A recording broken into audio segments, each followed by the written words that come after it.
ओम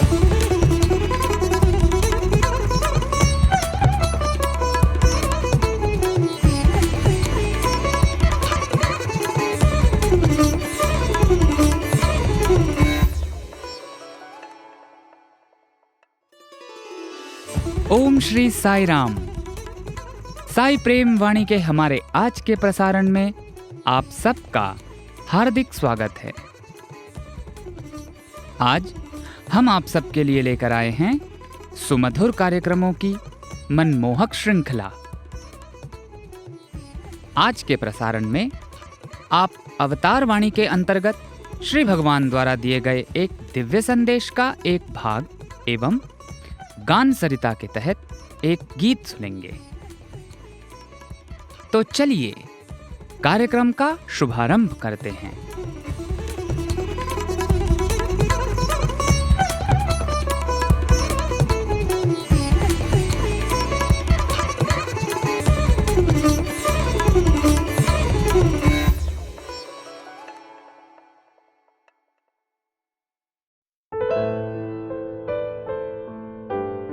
अब प्रस्तुत है हमारा कार्यक्रम अवतार वाणी। भगवान बाबा द्वारा 11 सितंबर सन 1984 को श्रीमद् भगवत गीता पर दिए गए दिव्य संभाषण का एक भाग आज हम प्रस्तुत करने जा रहे हैं।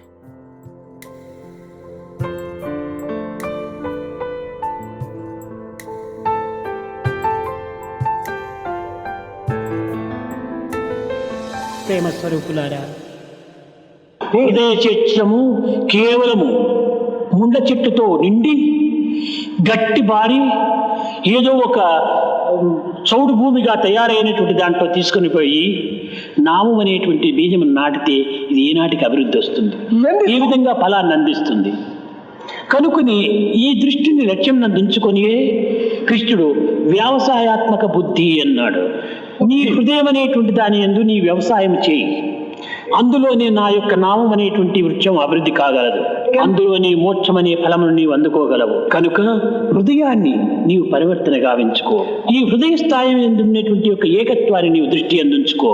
బాహ్య దృష్టిని నీవు నిర్మూలం చేసుకో, దైవతత్వాన్ని నిర్మాణం గావించుకో. అప్పుడే నీవు స్థితప్రజ్ఞుడు కాగలడు. అట్టి స్థితప్రజ్ఞుడు మాత్రమే నన్ను అనుభవించగలడు. ఈ సుఖ దుఃఖములకు ఏమాత్రం కూడా నువ్వు కుంగి పొంగడు, అభయుడు కాగలవు అన్నాడు. कंटीले पौधों से भरे सख्त और ऊसर बने हृदय क्षेत्र में नाम रूपी बीज बोने पर वह कब तक उग पाएगा, कैसे फल देगा? इसी को दृष्टि में रखते हुए श्री कृष्ण ने व्यवसायात्मक बुद्धि कहा। श्री कृष्ण ने कहा, अपने हृदय क्षेत्र में तुम खेती करो, उसी में मेरा नाम रूपी वृक्ष बढ़ेगा, उसी में तुम मोक्ष रूपी फल प्राप्त कर सकोगे। अतः अपने हृदय को तुम परिवर्तित करो। हृदय स्तर पर विद्यमान एकता को तुम अपनी दृष्टि में रखो, बाह्य दृष्टि का निर्मूलन करो, स्वयं में दैव तत्व को बढ़ाओ, तभी तुम स्थित प्रज्ञ हो सकते हो। मात्र स्थित प्रज्ञ ही मेरा अनुभव प्राप्त कर सकता है। वह इन सुख और दुख से न फूला समाएगा न ही निराश होगा, तभी तुम अभय हो पाओगे। ఈ అభయమునకు భయమునకు నిర్భయమునకు చాలా వ్యత్యాసం ఉంటుంది. ఈ భయమునకు ఒక నిర్భయము అనేటువంటిది విరుద్ధమైన పదము. భయము లేనటువంటి భయము పోయేటువంటిదే నిర్భయము అని. దీనికి ఒక చక్కని ఉదాహరణ, దారిలో త్రాడుబడి ఉంటుండాలి. కొంత చీకటి ఆవరించిన తక్షణమే తాను ప్రయాణమవుతూ ఆ త్రాడును చూచాడు. ఈ త్రాడును చూచి ఈ వ్యక్తి పాము అని భయపడ్డాడు. కానీ తక్షణమే ఒక టార్చ్ వేసి చూశాడు, ఇది పాము కాదు త్రాడు అని తెలిసింది. భయం పోయింది. కనుక ఈ భయము రావటము భయము పోవటము ఇది కేవలము కొన్ని క్షణములు మాత్రమే ఉంటుంటుంది. భయమునకును భ్రమనే, నిర్భయమునకును భ్రమనే. అనగా వస్తువును వేరే రీతిగా భావించుకోవటమే భయం, ఇది వస్తువు యొక్క స్వరూపాన్ని గుర్తించుకోవటమే నిర్భయం. अभय, भय और निर्भय, इन तीनों में बहुत अंतर है। भय का विलोम शब्द निर्भय है। भय के न होने पर निर्भय होता है। इसके लिए एक अच्छा उदाहरण, रास्ते में एक रस्सी पड़ी हुई है। कुछ अंधेरा होने के बाद बाहर निकले व्यक्ति ने उस रस्सी को देखा। रस्सी को देखकर यह व्यक्ति सांप समझकर डर गया। उसने तुरंत एक टॉर्च जलाई और देखा। तब उसे पता चला कि वह सांप नहीं, रस्सी है। उसका भय दूर हो गया। भय का होना और भय का दूर होना केवल कुछ ही क्षणों तक रहा। जैसे भय का कारण भ्रम ही है, वैसे ही निर्भय भी, अर्थात वस्तु की कल्पना दूसरे ढंग से करना ही भय है और वस्तु के स्वरूप से अवगत होना निर्भय है। ఇది భయ నిర్భయములతో కూడినటువంటివి, కానీ అభయము ఈ రెండింటికి సంబంధం కానటువంటిది. ఇది భయమునకు నిర్భయమునకు సంబంధం లేదు. భయమే లేదు.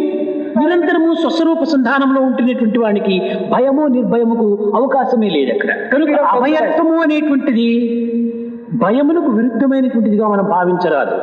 అనేకత్వమే లేదు ఈ అభయత్వంలో. ఏదో రెండవ వస్తువు ఒకటి ఉన్నది అన్నప్పుడే మనకు ఒక భయం ఏర్పడుతుంది. రెండవది లేనే లేదు. అలాంటి స్థితి ఏంది అభయము అని. यह भय और निर्भय से युक्त है, जबकि अभय इनसे पूर्णतः असंबद्ध है। यह भय और निर्भय से कतई संबंधित नहीं है। जो सतत स्वस्वरूप से संधानित रहता है, उसे भय और निर्भय का अवसर ही नहीं रहता है। हमें अभयता को भय का विलोम नहीं मानना चाहिए। इस अभयता में अनेकता है ही नहीं। किसी दूसरी वस्तु के होने पर ही हमें भय होता है। दूसरी वस्तु है ही नहीं, ऐसी स्थिति को ही अभयता कहा गया है। అభయమునకు నిర్భయమునకు చాలా వ్యత్యాసం ఉంటుంది. కనుకనే ఇది ఏకత్వంతో కూడినటువంటిది. ఏకం ఏవ అద్వితీయం బ్రహ్మ, నాట్ టు ఓన్లీ వన్. ఇంకా భయముకు అభయమునకు అనేకత్వం ఉంటుంటాది. తనను తాను మరచినటువంటి వానికే భయం. జగత్తును దృష్టి ఉంచుకున్నటువంటి వానికే భయం. విషయాపేక్ష కలిగినటువంటి వానికే భయం. పదార్థములతో భ్రమించేటువంటి వానికే భయం. పరార్థములో మునిగినటువంటి వానికి ఏమాత్రమో భయం. ఇతని అభయుడు ఉన్నది ఒక్కటే. अभयता और निर्भय में बहुत अंतर है। यह अभयता एकता से युक्त है। एकम एव अद्वितीयम Brahma, not two, only one. भय और अभय यह दोनों अनेकता से युक्त हैं। स्वयं को जो भुला देता है उसे ही भय होता है। जो जगत को दृष्टि में रखता है उसे ही भय होता है। विषयों की अपेक्षा करने वाले को ही भय होता है। जो पदार्थों से भ्रमित होता है उसे ही भय होता है। परार्थ में डूबे व्यक्ति को भय नहीं होता है। यही अभय है। जो भी है वह एक ही है। కనుక అర్జున, నీవు ఈ దృశ్యకల్పితమైనటువంటి యొక్క స్వరూపాలపైన దృష్టిని అభివృద్ధి పరచుకోకు. అందరి యందు ఉండినటువంటి యొక్క నా తత్వాన్ని నీవు గుర్తించుకో. అందరి యందు ఒక్కటే ఉన్నది. దానిని నీవు లక్ష్యం నందుంచుకుంటే ఈ విధమైనటువంటి వికారములకు నీవు ఏమాత్రం కూడాను గురి కావు. ఇట్టి వికార దృష్టి ఉండినంత వరకు నీకు ఆకారం లభ్యం కాదు. ఆకారాన్ని గుర్తించేంత వరకు నీకు ఈ భీతి పోదు. కనుక స్థితప్రజ్ఞుడు కావాల్సినటువంటి వాడవు నీవు ఈ విధమైనటువంటి భ్రమలకు గురి కాకూడదు అని చెప్పాడు. अतः श्री कृष्ण ने कहा, हे अर्जुन, तुम इन दृश्य कल्पित स्वरूपों पर अपनी दृष्टि मत टिकाओ। सभी में विद्यमान मेरे तत्व से तुम अवगत हो। सभी में एक ही तत्व है। यदि तुम उसे ही लक्ष्य में रखोगे तो ऐसे विकारों से प्रभावित न होगे। ऐसी विकार दृष्टि के होने तक तुम्हें आकार की प्राप्ति नहीं होगी। आकार से अवगत होने तक तुम्हारा भय दूर नहीं होगा। तुम्हें जो स्थित प्रज्ञ होना है, अतः तुम्हें ऐसे भ्रमों से प्रभावित नहीं होना चाहिए। కనుక ఇందులో మనం గుర్తించవలసినటువంటిది దేహ దృష్టిని, చర్య దృష్టిని మనం కొంతవరకును అదుపులో ఉంచుకొని ఆత్మ దృష్టిని మనం అభివృద్ధి పరచుకోవడానికి ప్రయత్నించాలి. దీనిని సుదర్శనము అన్నారు, మంచి దృష్టి. దీనికి ఒక చిన్న ఉదాహరణ కూడా భాగవతంలో ఉంటుండాలి. ఇక్కడ ఏనుగు ముసలితో పట్టుబడింది. గజేంద్ర మోక్షము అనేటువంటి దాంట్లో ఉన్నటువంటి యొక్క అంతర్భావం. ముసలితో పోరాడి తాను తప్పించుకోగలను అనేటువంటి అహంకారము అధికంగా ఉంటున్నది ఈ గజమునందు. हमें अवगत होना चाहिए कि देह दृष्टि और चर्या दृष्टि को कुछ हद तक वश में रखते हुए आत्मदृष्टि को विकसित करने के प्रयत्न करने चाहिए. इसे ही सुदर्शन अर्थात अच्छी दृष्टि कहा गया है. इसके लिए भागवत में एक अच्छा उदाहरण भी है. यहाँ हाथी मगर से पकड़ा गया. गजेंद्र मोक्ष की घटना में निहित आंतरिक भावना इस प्रकार है. मगर से लड़कर बच निकलने का अहंकार इस हाथी में अधिक है. ఇందులో రెండు విషయాలను మనం చక్కగా గుర్తించాలి. ముసలికి నీటి యందు ఉన్నప్పుడే బలం, ఏనుగు గట్టుపైన ఉన్నప్పుడే బలం. ఏనుగు జలంలో దిగితే బలం ఉండదు, ముసలి గట్టుపైకి వస్తే బలం ఉండదు. కనుక ముసలి జలంలో ఉంటుండటం చేత ఈ ఏనుగు కంటే అధికమైనటువంటి పట్టు పట్టింది. ఈ ముసలి ఎక్కడ, నా కాలంతా కూడా లేదు ఇది ముసలి, అలాంటి దాంతో నేను పోరాడి తప్పక సాధించుకోగలనని అహంకారంతో ఉంటున్నాడు గజం. జలములో ఉండినంత వరకు దీనికి అమితమైన బలం ఉండుననేటువంటి విషయము ఈ గజమునకు తెలియదు. इसमें दो बातों को हमें अच्छी तरह से जानना चाहिए. पानी में रहने पर ही मगर में शक्ति होती है और किनारे पर रहने पर ही हाथी शक्तिशाली रहता है. हाथी पानी में उतरता है तो उसकी शक्ति नहीं होती है और मगर के किनारे आने पर उसमें शक्ति नहीं होती है. पानी में रहने के कारण मगर ने पूरी ताकत से पकड़ा. हाथी विचार कर रहा था कि यह मगर तो मेरे पैर के बराबर भी नहीं है, इसलिए मैं इससे लड़कर विजयी हो जाऊंगा. हाथी को पता नहीं था कि पानी में रहने तक मगर अत्यंत शक्तिशाली होता है.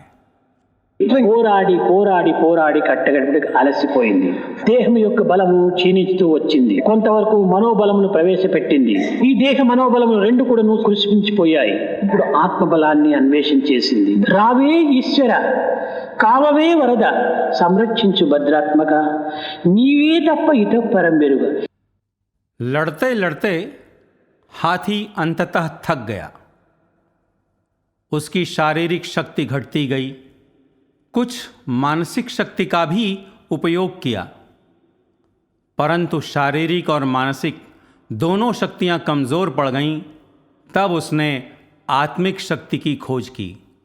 उसने प्रार्थना की, हे ईश्वर आओ, हे प्रभु वरद रक्षा करो, हे भद्रात्म संरक्षण प्रदान करो, तेरे सिवा अन्य देव को नहीं जानता. ఇంతకాలము దేహము మనస్సు అని ఏమేమో పాటుపడినటువంటి ఈ గజము నీవే తప్ప ఇంకా నాకు ఈ దేహ బలం కానీ మనోబలం కానీ ఏది లేదు, నీవు తప్ప అన్యము నాకు లేదని సర్వము శరణాగతి పొందింది. దేహం పైన దృష్టి ఉండినంత వరకును దైవం పైన దృష్టి పోలేదు, మనోబలం పైన దృష్టి ఉండినంత వరకును దైవం పైన దృష్టి పోలేదు. దేహ దృష్టి మనోదృష్టి ఉండినటువంటి గజం పైన భగవద్ దృష్టి కూడా ప్రసరించలేదు. इतने समय तक शारीरिक और मानसिक शक्तियों पर निर्भर करने वाले हाथी ने अब तेरे सिवा अन्य दैव को नहीं जानता कहकर सर्वस्व शरणागति किया. जब तक देह पर दृष्टि रही तब तक दृष्टि ईश्वर की ओर नहीं गई. मानसिक शक्ति पर दृष्टि के रहने तक दृष्टि ईश्वर की ओर नहीं गई. इसीलिए जिस हाथी में शारीरिक और मानसिक दृष्टि रही उस पर ईश्वर की दृष्टि भी प्रसरित नहीं हुई. కట్టకడప్పుడు దేహ మనోబలములు కృషించిపోవటం చేతనే ఈ దృష్టి దైవం పైన పోయింది. తక్షణమే మహావిష్ణువు సుదర్శన చక్రమును పంపించాడు అని కథ. సుదర్శనం అనేటువంటిది చక్రం కాదది. భక్తుని యొక్క దృష్టి విష్ణువు పైన పడేటప్పటికి విష్ణువు దృష్టి అతని పైన పడేది. అదే సుదర్శనం. మంచి చూపు వచ్చింది భగవంతులకు. अंततः जब ये शारीरिक और मानसिक शक्तियाँ क्षीण पड़ गईं, तभी दृष्टि ईश्वर की ओर गई. कथा कुछ ऐसी है कि इसी क्षण महाविष्णु ने सुदर्शन चक्र को भेजा. यह सुदर्शन चक्र नहीं है. जैसे ही भक्त की दृष्टि ईश्वर पर पड़ी, वैसे ही विष्णु की दृष्टि भक्त पर पड़ी. यही सुदर्शन है. ईश्वर की दृष्टि अच्छी रही. సుదర్శనం దైవ దర్శనం అతనిపై దృష్టి అతని పైన పడింది. ఎప్పుడు పడింది దైవం దృష్టి? సర్వమును త్యజించి ఈ గజము తన దృష్టిని దైవం పైన పెట్టినప్పుడే దైవం దృష్టి తన పైన పడింది. నీ దృష్టి నా పైన పడినప్పుడే నా దృష్టి నీ పైన పడుతుంది. ఒకవేళ నా దృష్టి నీ పైన ఉండినప్పటికీ నీ దృష్టి నా పైన పడినప్పుడు నీవు అది దాన్ని అర్థమే చేసుకోలేవు, దాన్ని అనుభవించలేవు. నీ దృష్టి అంతా దేహం పైన ఉంటుండాలి. सुदर्शन, ईश्वर की दृष्टि उस पर पड़ी. ईश्वर की दृष्टि इस पर कब पड़ी? हाथी ने सब कुछ त्याग कर जब अपनी दृष्टि ईश्वर पर डाली, तब ईश्वर की दृष्टि इस पर पड़ी. तुम्हारी दृष्टि के मुझ पर पड़ने पर ही मेरी दृष्टि तुम पर पड़ेगी. मेरी दृष्टि के तुम पर होने पर भी यदि तुम्हारी दृष्टि मेरी ओर नहीं होगी, तो तुम न उसे समझ ही पाओगे, न ही उसका अनुभव तुम्हें होगा. तुम्हारी दृष्टि देह पर है. भज गोविंदम भज गोविंदम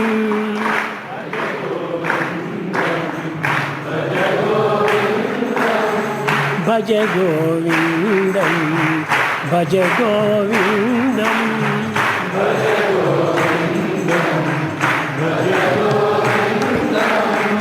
गोविंदम भज मूढ़मते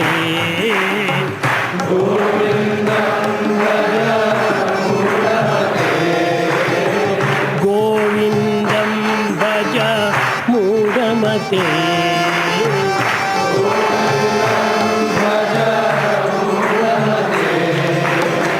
भज गोविंदम भज गोविंदम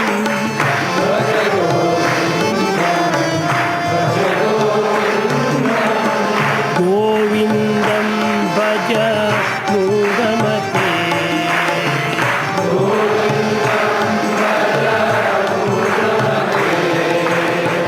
संप्राप्ते सन्निहिते काले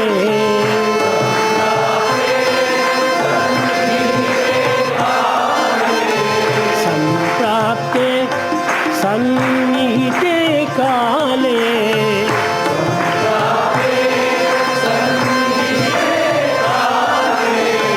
नहीं नहीं रक्षति दुःखकरणे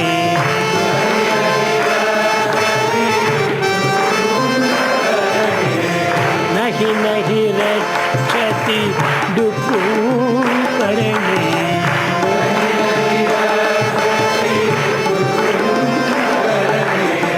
पुनरपि जननं पुनरपि मरणं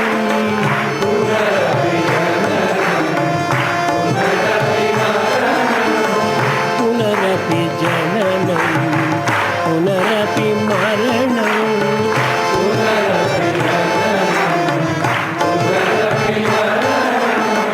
पुनरपि जननी जठरे शयनं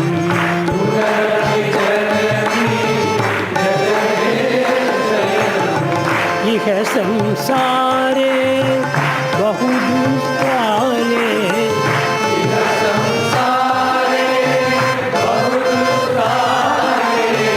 इह संसारे बहु दुष्कारे इह संसारे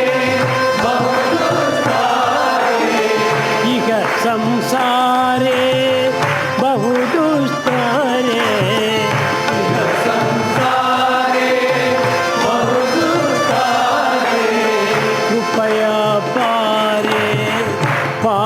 मुरारे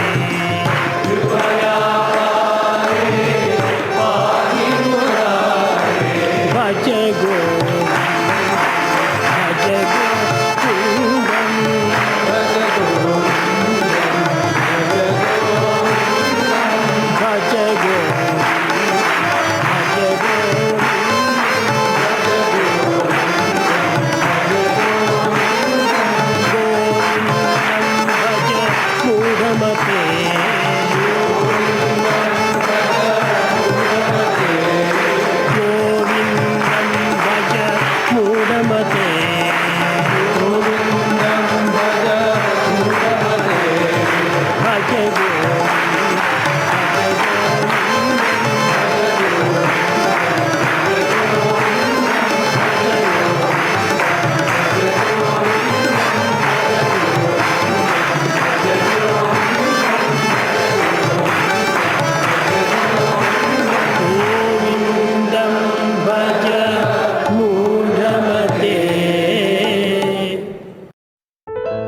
अभी आप सुन रहे थे अवतार वाणी। आज आपने भगवान बाबा द्वारा सन 1984 में श्रीमद् भगवत गीता पर दिए गए दिव्य संभाषण का एक भाग सुना।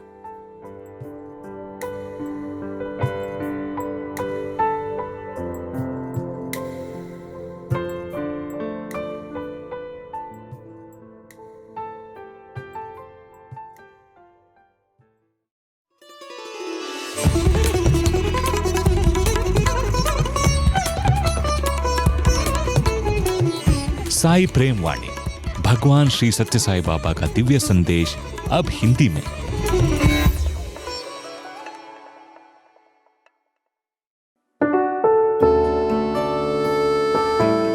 गान सरिता के संगीतमय कार्यक्रम में एक बार फिर आपका स्वागत है।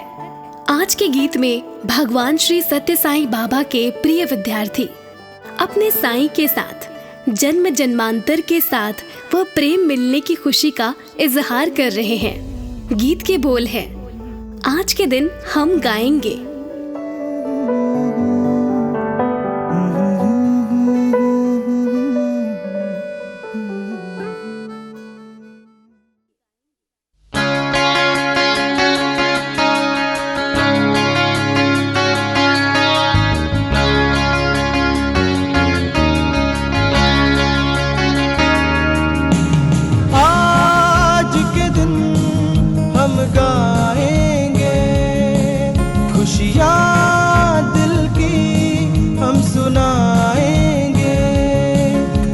संग हम चले हर घड़ी हर पल,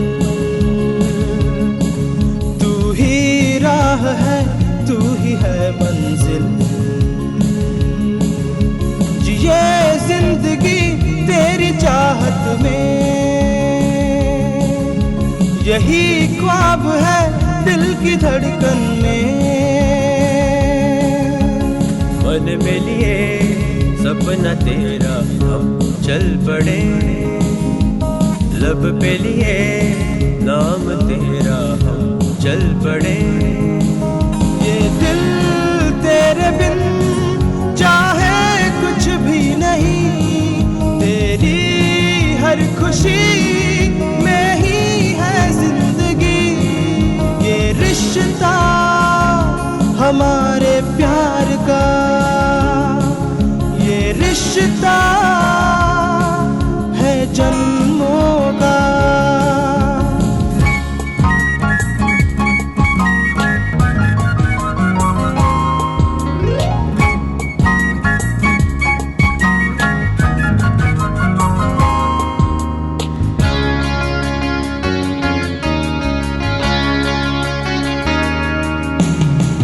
जीवन भर दिल चाहे तेरा साथ हर पल में भर के तेरा प्यार प्यार। सुनहरे लम्हे बिताए तेरे संग, अधूरे जीवन में भर दे सारे रंग। हर गम भूल जाएंगे हम, हर गम भूल जाएंगे हम। ये दिल तेरे बिन चाहे कुछ भी नहीं, तेरी हर खुशी में ही है जिंदगी। ये रिश्ता हमारे प्यार का, ये रिश्ता है जन्मों का।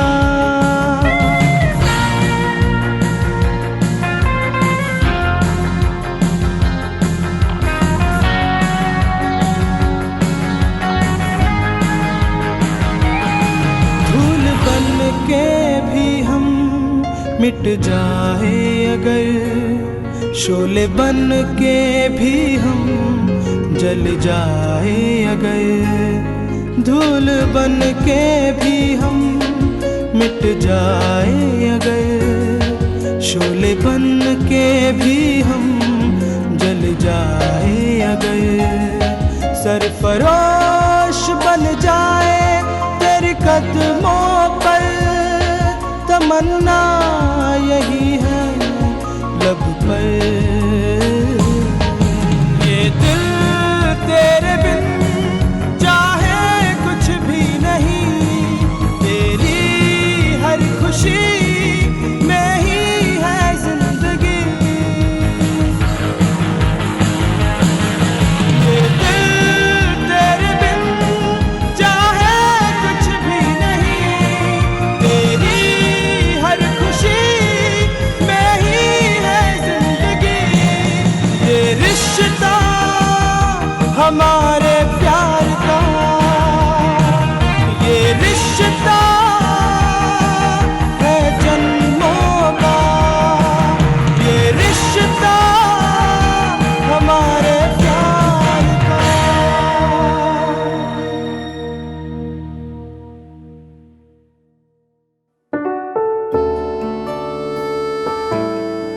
अभी आप सुन रहे थे प्रेम भरे हृदय से निकला भाव भरा गीत। आज के दिन हम गाएंगे।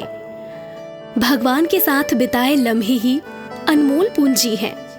भगवान ही जिनकी राह और लक्ष्य हैं। भगवान का सानिध्य और प्रेम ही जिनके जीवन का आधार है। ऐसे भक्तों की इन मधुर भावनाओं का एहसास किया जा सकता है। अगले प्रसारण में आपसे फिर मुलाकात होगी। जय साई राम।